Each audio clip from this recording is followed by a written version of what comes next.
A River Called Time is set in an alternative world where slavery and colonialization never happened. What led you to set your book up in that way? Yeah, that part of the premise came from the fact that I wanted to do an alternate world where African cosmology was dominant. And so, because in order for that to happen, I was like, how would that have happened if went back in the history?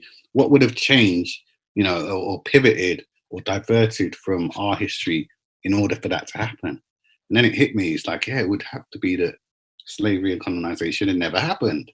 And I was excited about this book from the beginning. Like originally it was a book about astral projection. That was it, about a guy who could spontaneously astrally project, and that was my first idea. And the second idea was the Ark, like this huge indoor building. And I say it in my afterwards. For years those two ideas were two completely separate ideas. But then when I got that bit, that third part, I was like, oh, now I've got something that's the thing. That's the idea, the big idea that is going to really bring this together. And that's when I was like, I have to do this. This is the one now. And yet, in this world, despite the absence of slavery and colonialization, that doesn't mean an absence of social injustices. A lot of people who are protesting about the pulling down of statues and the kind of a re-look at our history, especially in Britain right now. All of there's loads of complicated stuff going on about race and identity and the history of Britain. A lot of people think that we're being idealistic when we say, okay, we want to look at the past as it was. But I feel like I couldn't, if I'd have tried to write a utopian vision of that society, it just wouldn't be truthful.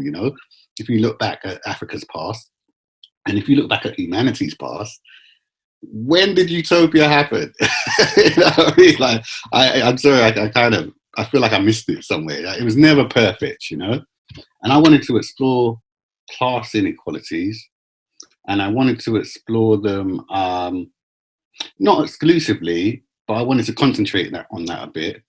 And I also wanted to have us reflect on how much race affects us in our society.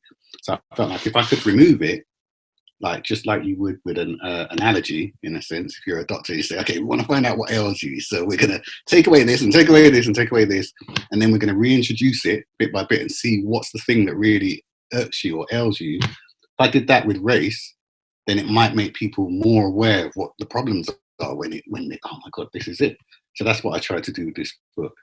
Can you talk about your own out-of-body experience that led you to start writing this book 20 or so years ago? I was 23 and I just published my first novel, and I was moved out of my mum's house. I was like kind of living by myself, and I was on this road in West London. It's not famous, but most people in West London, a certain part of West London, know this road, North Pole Road. And I was living on that road, and it was like not a hostel, but it was rented accommodation for men. All these different rooms and single rooms and a shared kitchen and a shared bathroom, and it was quite run down. The walls were really flimsy, and you push them and they move, kind of thing. So I was there, and just one night I felt this feeling that I've been having my whole entire life, which is that I wake up, I can't see, I can't breathe, all the things I describe in the book, struggling to wake up, struggling to breathe, really panicking. And usually I'd make noises, my wife has heard me do it sometimes, it still happens to me. I make noises and try and struggle, to wake up. But this was the one time that I didn't do that. And I just relaxed. And when I relaxed into it, then that's when I felt my spirit, rise, and my body was there on the bed, and I could look back and see myself on the bed. Now, people might be like, highly skeptical about that. And I always stress, I don't know if that was a dream or if that was reality or what. I'm not trying to say, I know what I believe, but I'm not trying to say that, I'm definite about anything. But what I found was interesting was that I had heard this little voice in my ear when I couldn't breathe. That was also really scary. And when I couldn't see, I could hear something whispering in my ear. And when I looked back, there was someone kneeling over the bed. Then I panicked because I saw this. That was too much for me. The fact that someone was actually there in the room. And I woke up. And when I woke up, everything looked exactly the same. It was really strange, very strange. I've never had a dream where, like, you know, the room is like this, and then you wake up and then the room is like that. Everything, the noises, everything, the lights coming in through the window, the shadows, everything was exactly the same. And so I was just thinking that must have been an out-of-body experience. That must have been what people describe in certain books. And so I went to research it. And when I did the research, right away, they described everything that had happened to me. They said, this will happen, then this will happen, this will happen. And if you let go at this point, that's when it happens. And do you see a connection between your own out-of-body experience and what you've learned about African cosmology? Yeah, I see a real distinct connection.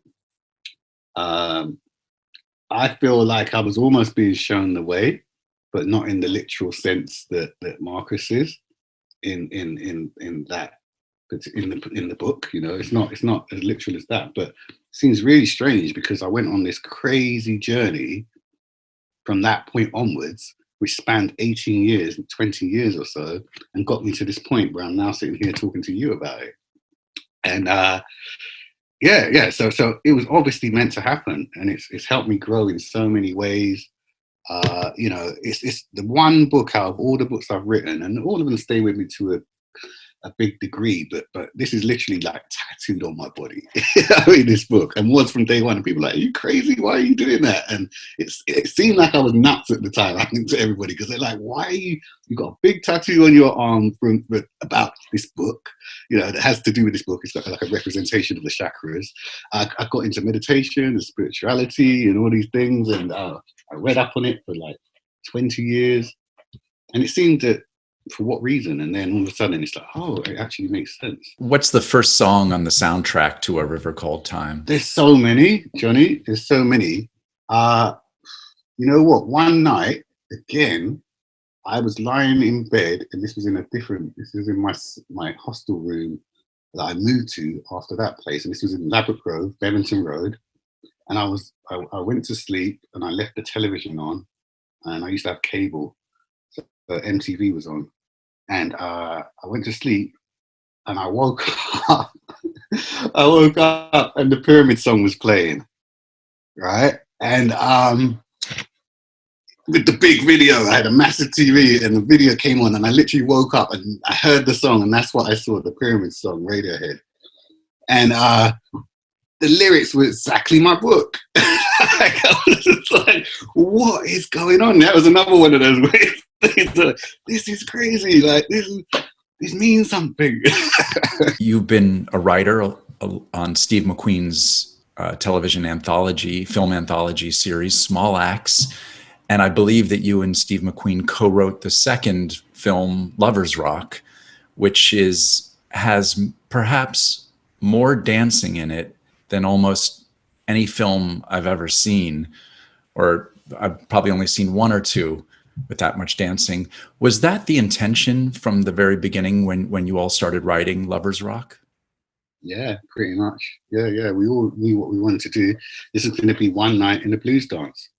And we were going to get as close as we could to the actual experience as possible. And that meant very little dialogue, loads of music, and just the kind of the feel of it, you know, the mood of it, the vibe, the ritual Steve used to talk about, and still does, and just the sensory stuff, you know. I always think to The Godfather, when Marlon Brando is like drinking that red wine at the end of The Godfather, and I always watch that scene and I'd be like, wow, man, I could taste the wine. If and when this pandemic ever ends, what will you miss most about being quarantined? My isolation. Scientists in dub wise.